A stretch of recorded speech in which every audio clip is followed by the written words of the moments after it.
Hello friends, welcome to a new video. So today I am going to show you how to replace the Redi 2016 models gear reverse spring. So the problem is now we are not able to shift the gear to the reverse.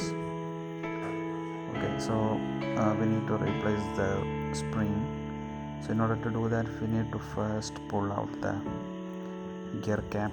So just put the finger down and pull up, that will be removed.